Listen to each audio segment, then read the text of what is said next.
And that's the title, and Sensemaking and Analytic Provenance. I'm sure sensemaking has been mentioned a few times already today so far, and I'll give you my perspective on that.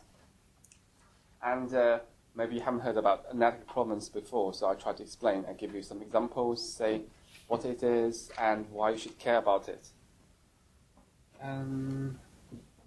Okay, and have an outline.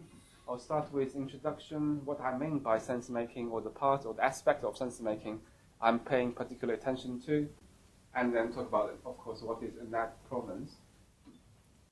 And then after that, I'll give you 3 examples of using Analytic Provenance to support sensemaking from different perspectives.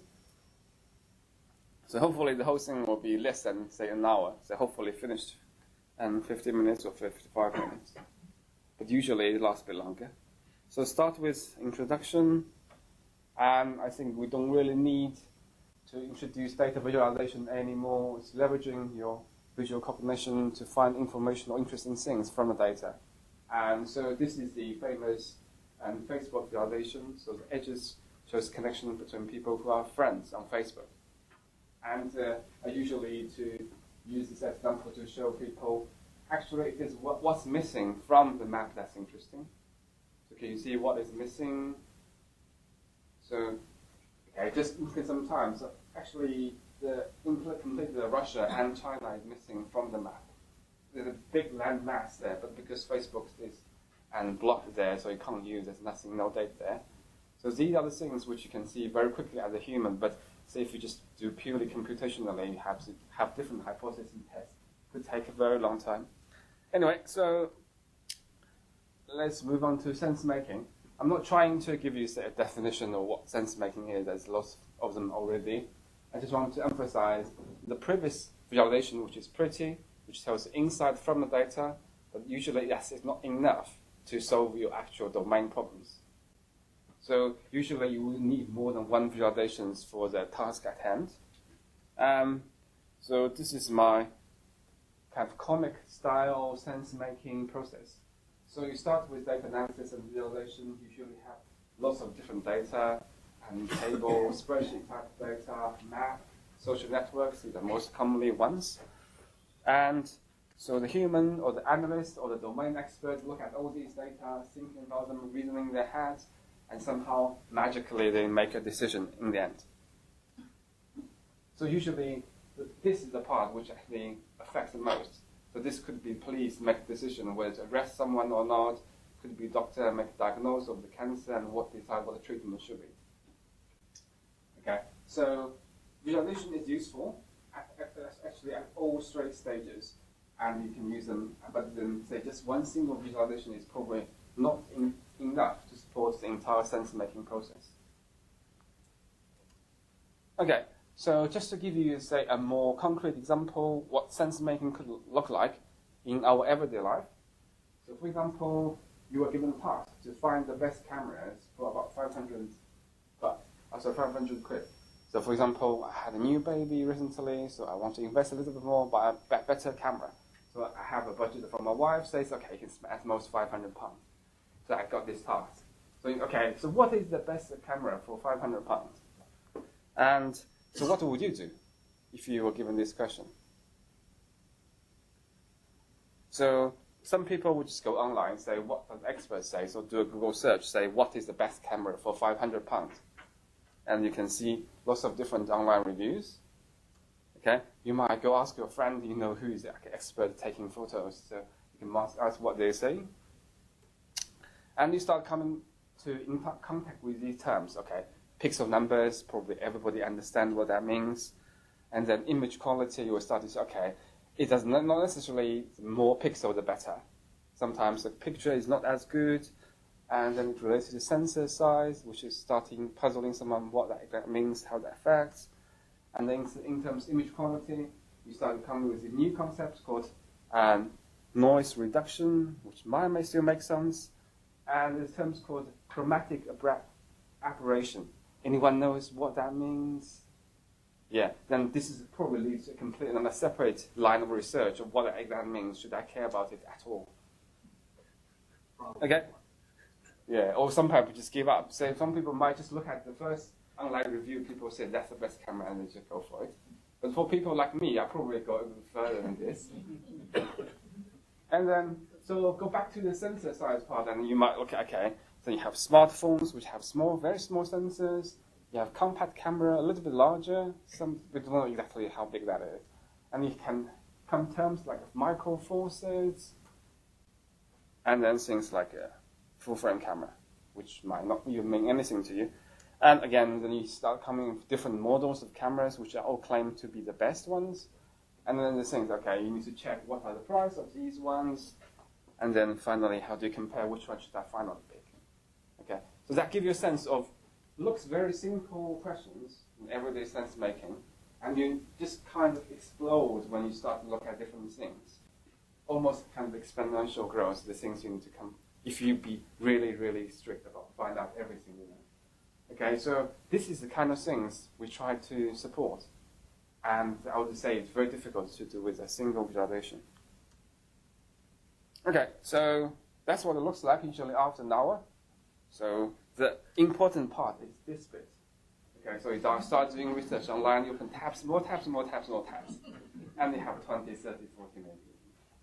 Okay, so I'm sure this is quite common to lots of you, at least happened to me almost all the time.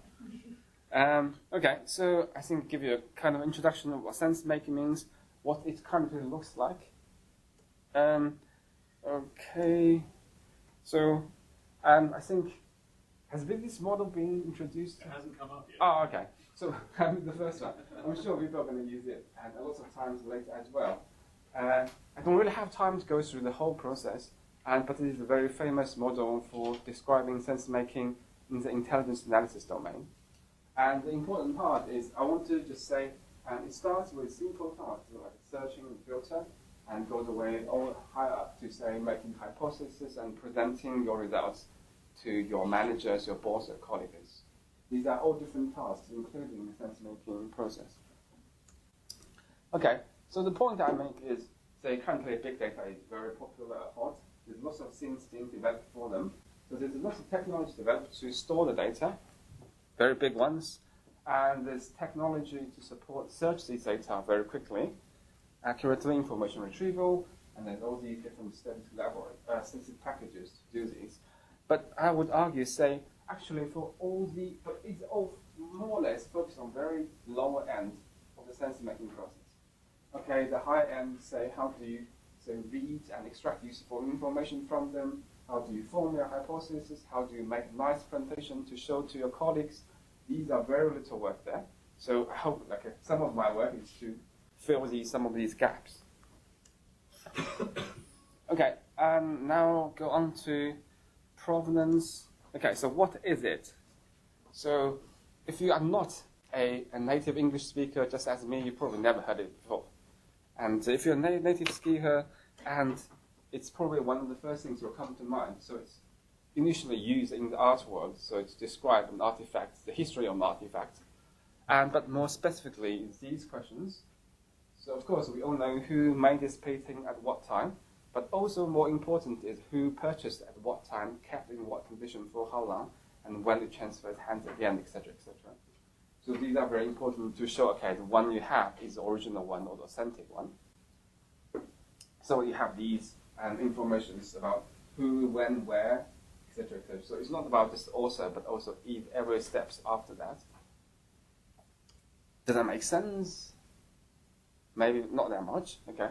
And so you can, okay, let's maybe explain a little bit better. So you can apply these same things to data.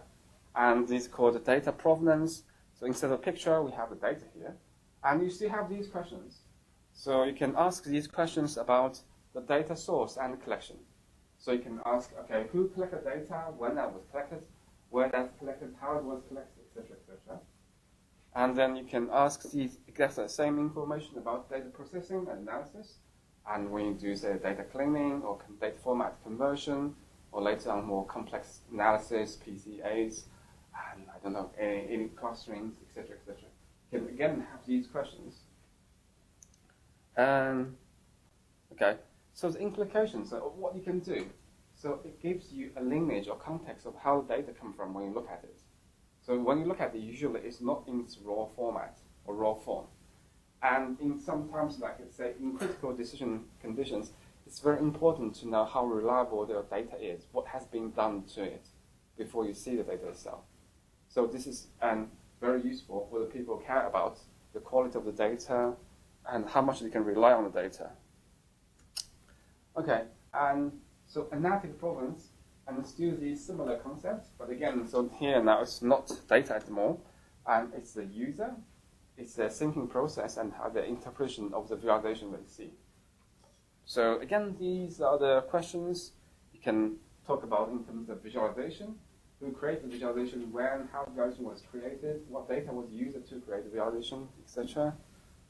And what user get out of looking at the visualization. So I show you the Facebook visualization, Facebook network visualization, what did you get out of it? People might have different interpretations, and eventually how do you make reasoning process and do reach conclusions. For example, I can show you the whole process, how I did this, like, I don't know, 2 weeks research online, finally I find my best cameras for £500.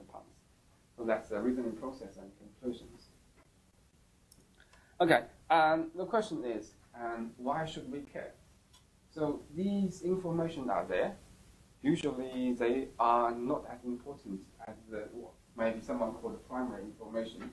So for example, it's not as important as the conclusions, but I want to argue saying sometimes it is, and actually you can get quite a bit of use out of those. Okay, so I'm starting to go into my examples. The first one, I just want to give you a little bit better sense of what sense making is, what kind of tools you need to support actual sense making, not just say one part of it. And I'm using example from VASS Challenge 2014. And anyone knows VASS Challenge? Oh, okay.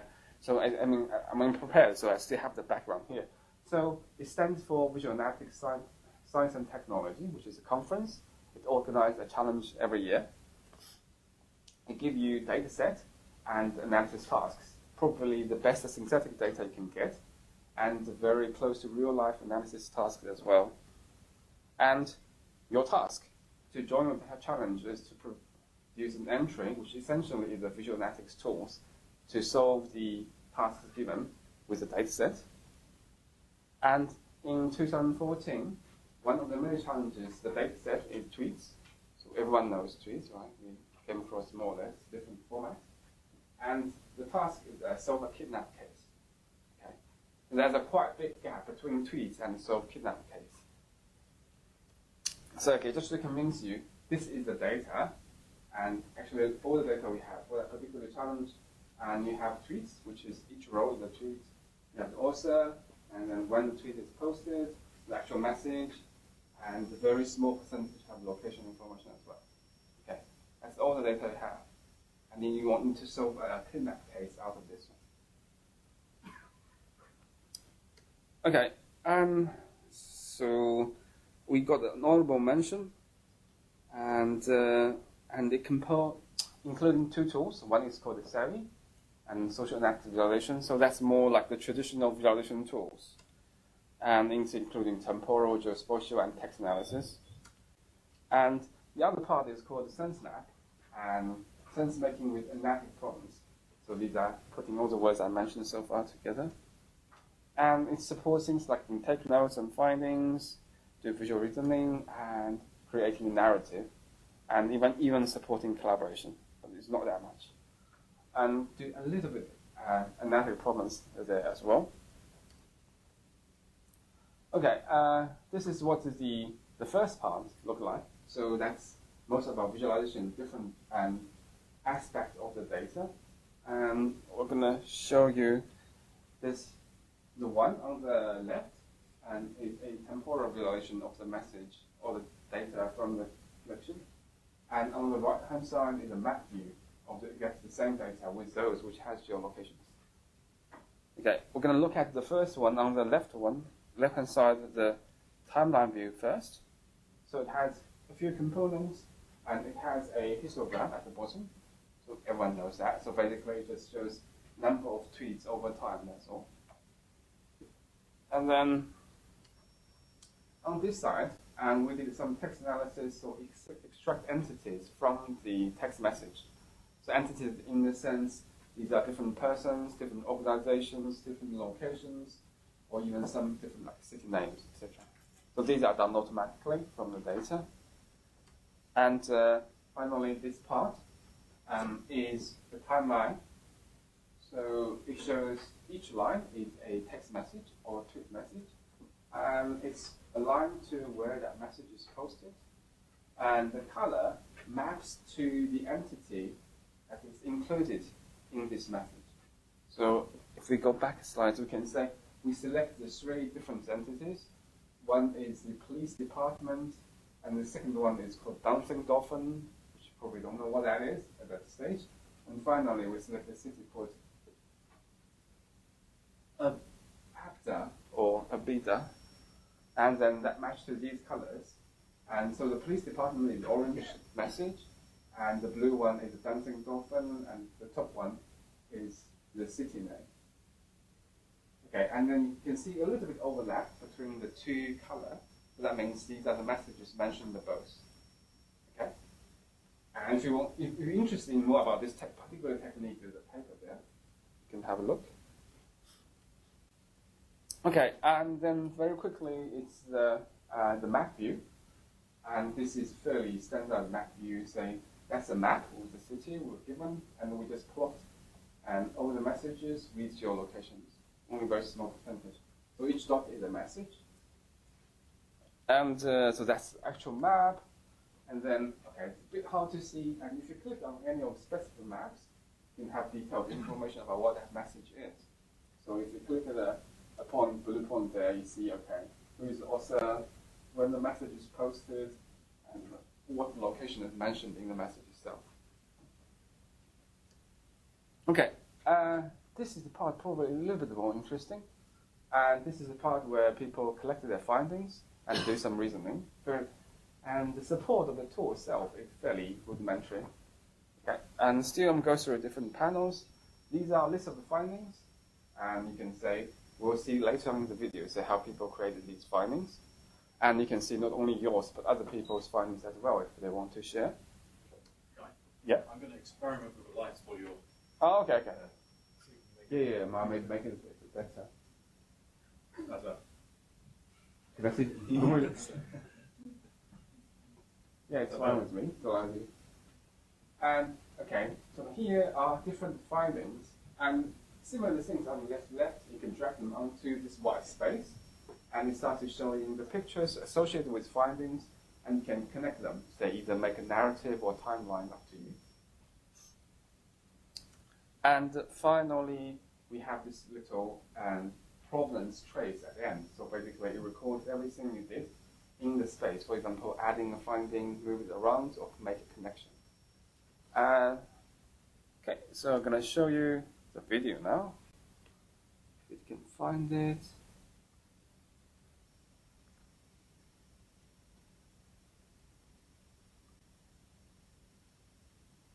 Our system consists of 2 visualization tools. The first, Savvy, is on screen at the moment. Savvy consists of 3 windows. This one is a timeline displaying messages and when they occurred. A map shows the locations of messages, and a text view shows additional detail. These are all controlled by the application of filters. This is the timeline view. At the bottom, a histogram shows the distribution of messages over time. We can see that there's a peak at about 6:45. If we select this peak, we'll see the messages sent during this period. Each of these is a message. On the right, you can see a list of entities that have been identified in the text of the messages in the dataset. So for Dancing Dolphin, we can see that there are 33 messages in the current selection containing that entity.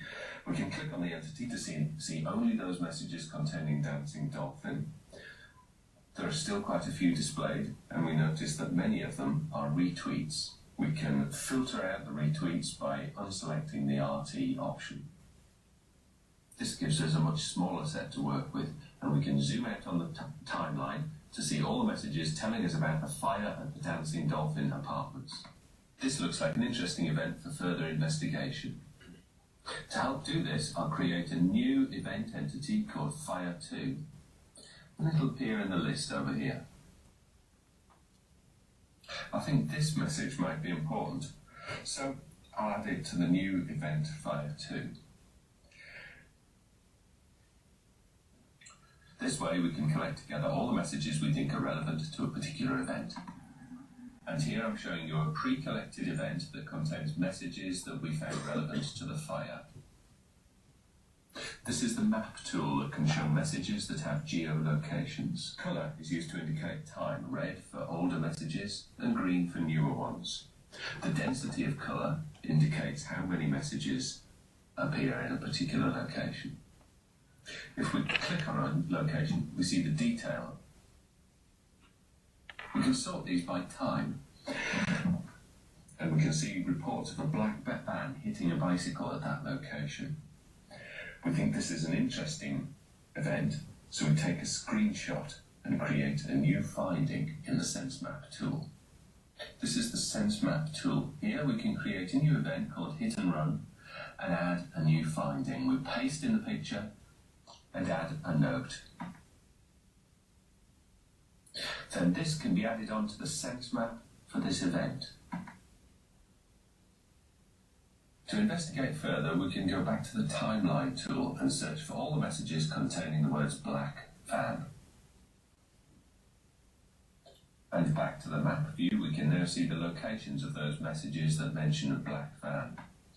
Here's the location where the black van hit the cyclist. But we can also see other reports of a black van at a very similar time. This suggests maybe there's more than one black van involved.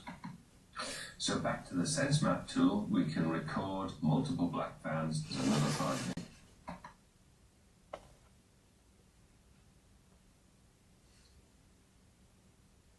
Back to the map tool, we found a series of messages that seem to show the movement of the same van over a period of time.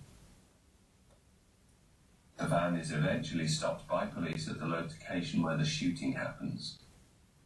And in the SenseMap, we can add another finding to record this. We can then link our findings together to show the process of analysis. Okay, so that's it. We go back to the slides. And so, okay, so why do I show this tool, show the video? And so I think maybe by now I convince you, say, sense making is not just about one visualization. It's quite difficult to. So in this particular tools, we create a timeline, entity list, map, view the narratives, etc., to solve the sense making task. And I think it's mainly because you have many different aspects of the underlying data you need to investigate to answer the question or finish the task. And okay, the visual analytics tool needs support and a different type of tasks as well. So you need to help them identifying different starting points. So for example, and in the video you show, okay, the histogram at the bottom is the peak at a certain time, and if you select the peak, it might actually lead you something interesting there. So that's the kind of starting point where you start with when you're given the task and data set. Capture record findings, these are more easy ones to deal with, and not there in most of the tools. And you want to, the tools help you to establish the connections between different views and data items. And different views is slightly easy. You can have cross-linking or brushing between different multiple view windows. And if you select something in one view, highlighting another, that's quite common. And the connection between the data items is slightly harder. So some people call it connecting the dots. So you have different things in your data set. You want to see the connections. That's the part a little bit harder to do. And finally, you want something to do the reasoning and constructing narrative. So, for example, in the video, it shows a very simple example of how a black van. So first, you need to find that one van interesting, and you identify what the van did over the time period when you have the tweets.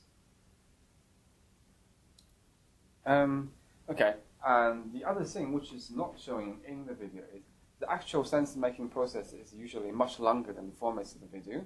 You will probably try lots of different things before actually find something interesting. And itself is a very time-consuming process, and currently lack any good tools to support that process. And for example, and how do you identify a good start point? You probably have to try, say, 5, 6, or even 10 different things before you find anything is actually related to what you needed. And similarly, say, when you try to create a reasoning and a constructive narrative, you might not get anything until you try quite a few things. Okay, and then I can move on to the second part about supporting quantitative research. And so actually this is a part we're actually starting using an Analytic Provenance. And there's another tool we developed. And first a little bit background. And so the tool is designed to support qualitative analysis. So the examples and including semantic analysis and grounded theory. Does that make any sense to anyone? Okay. Okay. So, and you might not find it that useful then. But anyway, so this is a common process, which is very common in doing, say, and visualization or human-computer interaction type of research. And you design a study, and you run experiments collecting lots of data from the study. And this is more quantitative research. So the things you get is notes, the things you write down, what happened in the experiment. And you have a screen capture. If it's like a software testing, you see what the user did to your software. And sometimes you have the recording what people is thinking as well. And this commonly used and we call the think aloud protocol. So they try to encourage participants to speak out what they are thinking. So that's the data collected. And then you need to do transcription. So essentially go through and recordings to write down exactly what the user was saying. But this can be quite tedious but time consuming. And then coding and is slightly higher level to say, okay, what the user actually is doing, so at a particular time. I'll see some examples, and eventually and hopefully come up with some models which you can put in the paper and publish. So that's the qualitative. So that's a very oversimplified process of qualitative research. The issue is, and this entire process is very time consuming. So for this step, it's called a transcription. Basically, just write down what the user said, and for each hour of recording, so usually it takes about 4 to 9 hours just to transcribe. So usually you can't do it all at once. You might go back a few times. And also you have to look at what the user was doing at the time to understand what the user is saying. Okay, then the other steps, which is very much more, and it's also equally time consuming. And so this particular tool is to speed up the transcription and the coding stage. So that is transcription. And that's the coding part, which is to figure out exactly what the user is doing, and which you can't really see. Hopefully you can see an example a little bit later on. And so can't really help with the modeling part of this. This is a very high level abstract thinking. The tools can't be really that smart yet. Okay, and the whole idea is to use Analytic Provenance. And because if we can track what the user is doing, or the interaction log what the user is doing with the system, we can get a sense of things that have the user to speak, and you record and speak and then transcribe. You can record what the user is doing, and even understand a little bit. Depends on the interaction with your tools and which help your coding. Okay, so in a very brief overview, you have these 4 views in the tool, and you have the timeline, which gives you all the events happened. Basically, it's like a slightly higher level interaction log. And you have the browser view. So in this particular case, we asked users to do something online research, and you can see exactly what the user was doing when the particular event would happen. And then you have a player, which can replay the screen capture. So you can jump to each event when the user was doing. You can see exactly how the mouse was moving, what you were collecting, or even exactly the view you were looking at. And finally, you have a tabular view, which gives you the transcription you can use using the other tools. Okay. So part of the tool, what it does is try to detect and what the sense-making actions user do. So this is a little bit higher level than, say, user move the mouse, user click at this coordinate on the screen. And something a little bit higher level than that. So I give you information like this. And whether the user is doing a keyword search in Google, or they're doing a map search, and whether the user is doing some filtering, change some parameters, for example, in the model. And whether you're doing highlighting or annotation, these are additional features we add the tools. And then you can see these different relations between the pages usability. Did the user go back to a previous page he looked at before, or would he click the link on this page, go to the next one, and etc. etc. Okay, so that way it looks like. So the four views, those four views here on the left. So first is this one. So this is the main thing. So essentially it's a timeline, and going from left to right. And then when it reaches the end at the right, it goes on to the second line. It goes on. Okay? And each box or each bar is something user view. And you have little icon on the top to show what that is. So the first one, the very first one, you have a little kind of magnifying glass, I mean it's a Google search. And then, for example, this particular one here, which is shown in yellow. Okay, so first is a action type. So that's a little, I think, first icon, it shows, okay, people typing a web address. And that's actually a website the user goes to, and that's the title page. And then other things, for example, and the width of the bar actually shows how long people spend or stayed on that page. And sometimes it also has a link here. For example, this link shows people clicked a link on the previous page and go to the other one, etc. etc. But essentially, it's just a timeline of what happens during the session. And then you have a browser view.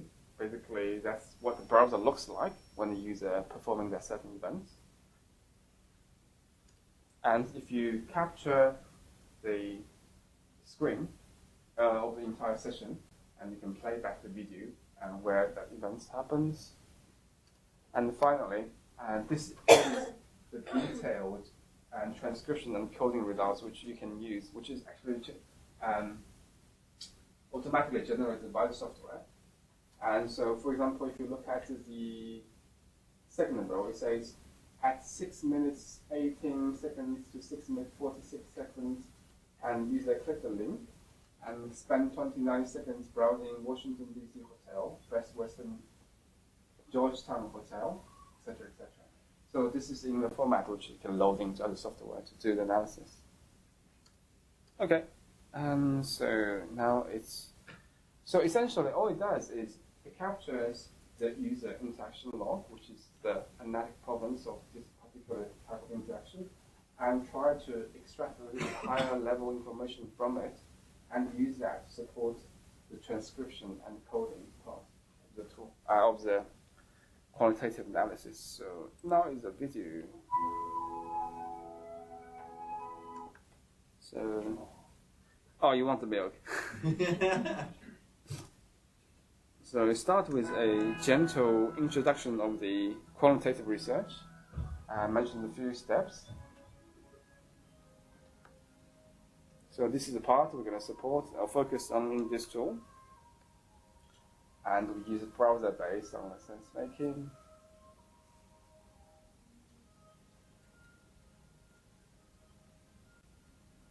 Okay, so in this particular case, they tried to find a hotel for a conference in Washington for academics conference.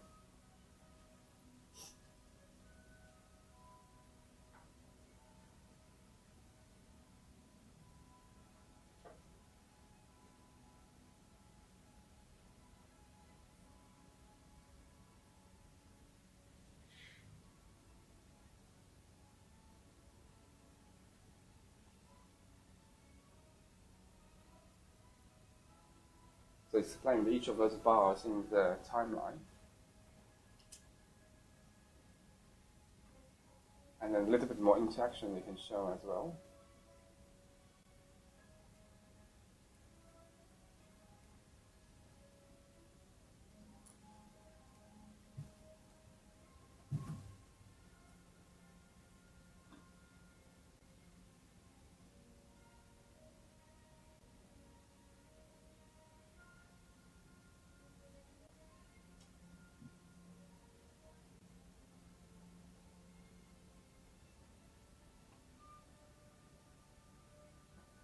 I was not very clear.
Okay, so that's full. It's my PhD student which did most of the work here. Okay. And okay. So this is available as a Chrome extension. So if you want to do some user study, you can install it and see if it actually helps you. And if you want to find out a little bit more, that's the paper information there. Okay. And now comes to the final part. And it's about navigating big data. So we create, if you remember, we created SenseMap and in the VASS Challenge 2014. This is a new version. So I put bracket here, it's ongoing work. So basically means we're currently writing a paper for the VASS this year. So it's not quite finished at all. Okay. And so go a little bit off the tangent. What is essential when you try to exploring a new place? For example, I'm sure none of you would recognize that place anyway, isn't it? So when you go to a completely new country, new place, what do you need when exploring? Of course, a map will be very useful. Okay. Then, so what we're trying to do is we try to build a map for sense making to explore information places. Okay, for example, in terms of information places, all the information relevant to my 500-pound camera problem later on. But what is the information place is, what it includes, varies greatly, depends on what the problem is. It has many different, and in this particular example, it has many different aspects.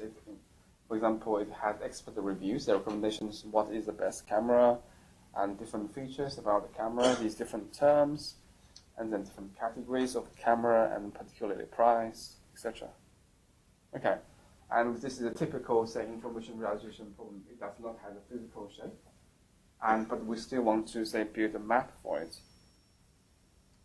Okay, one of the problems it wants to address, or this particular tool, is to address the so-called navigation problem. And so things like, what is the thing I saw 5 minutes ago? So when you have 20 tabs, it might not be that easy to find that one. So essentially, it's or treat it as a navigating problem, and to know where you have been, or where I have been, and where I'm now, and where I'm going to go next. Hopefully, and also see the connections between the things I found so far. So these are what the tools try to address. And so these ones are relatively low-level tasks. If you remember that kind of waterfall model from top left to top right, bottom left. So it's relatively low-level compared to the higher-level sense-making tasks. Okay, anyway, so the general idea would be to build the map as you go. Yeah. Okay, so that's what you can do when you don't have a map to start with. And just track where you have been to, so the things you have looked at, the relationships, and then you can build a map as you go. So the analogy will be a maze. So this is what you will see in a maze. You're going around, and you get lost.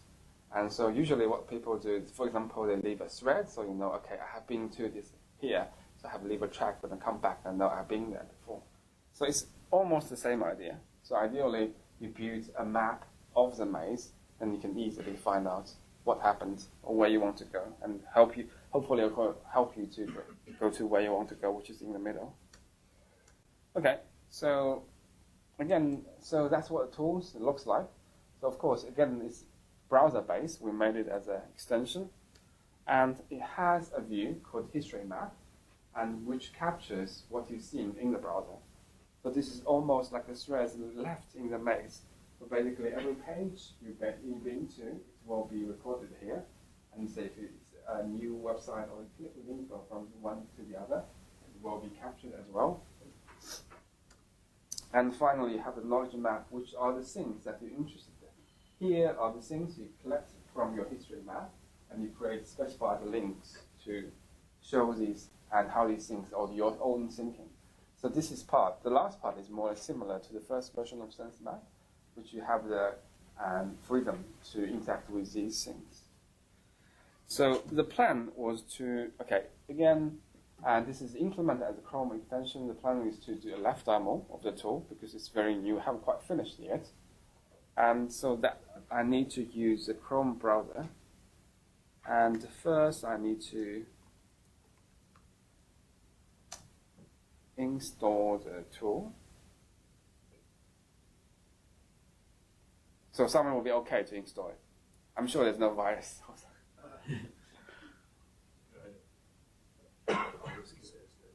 Yeah, with a bit of a chuckle, a nervous chuckle.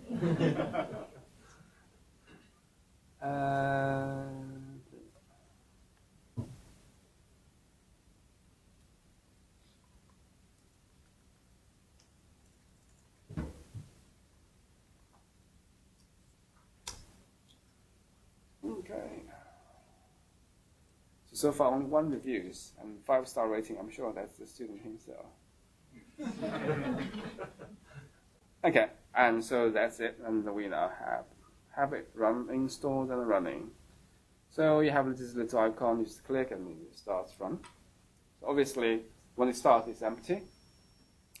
Okay, so if I go back to my the camera question, so I will type in what is the best camera for 500 pounds. Okay, so you can see, okay, capture the first thing. Okay, I typed it to the Google search. It's the same convention as using Sensepass. Okay, so it says best camera under 500 pounds. Okay, that's the first thing I did. Okay, still loading. Ah, what is that? So, yeah. Still loading. Come on.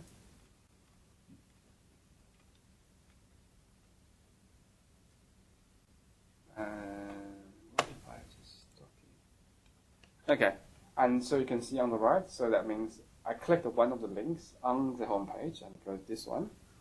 Then I look at this page, okay, it's saying this camera looks good. So I want to mark it, so that's the one. So this is my best camera. I highlighted the text, so it shows up here. And I may look at this one, okay, and don't like this one, and okay, this one is also quite good. Mark it. And then I go back. And then look at next one, for example, this one. Hopefully we're a little bit faster.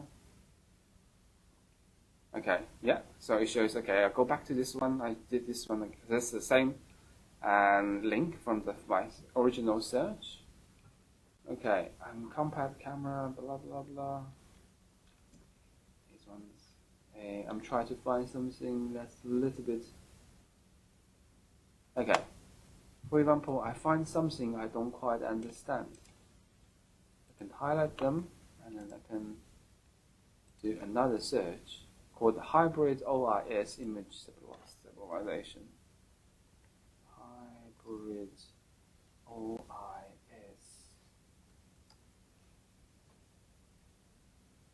Yeah, almost like that. So I start with another page and then I can start linking things.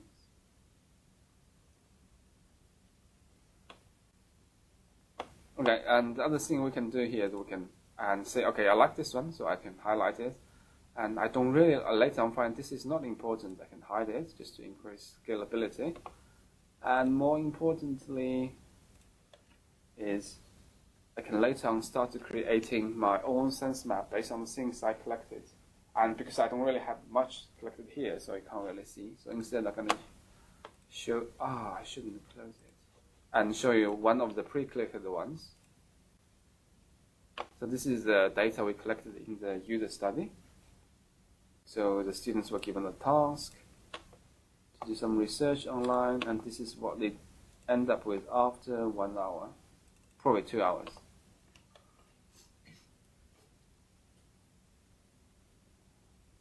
Okay, so this is actually how they use the tools to create their own, say, the history of the searching. And these are the things they liked, so they highlight these. And these are things they visited, but things not important. They just minimize it. That's all they did. And in the other view,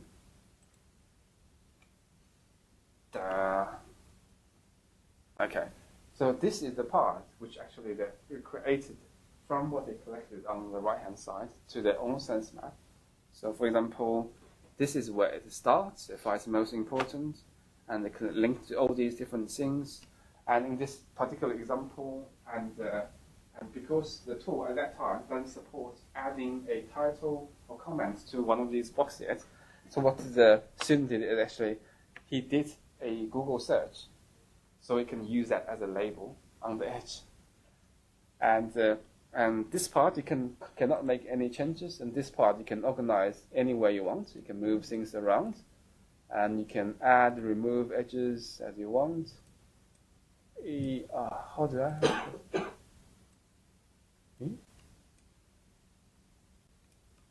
I couldn't add edges. Is that control key? No, I just forgot what the shortcut key to create the edges. But basically here, on the left-hand side, you have complete freedom, and you can create whatever you want. And you can use this as a tool to, say, communicate your findings, because usually what you actually find here is much bigger.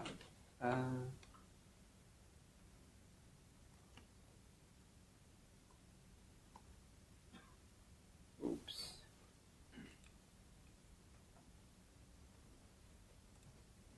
Eh? Where is my slide? Okay, so that's it. And in summary, so sense making is how people understand, reason, and make decisions with data.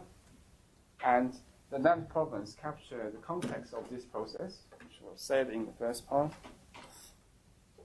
And currently there's limited support and for this process. And so the tools based on analytic provenance and can potentially providing the solutions to some of the issues.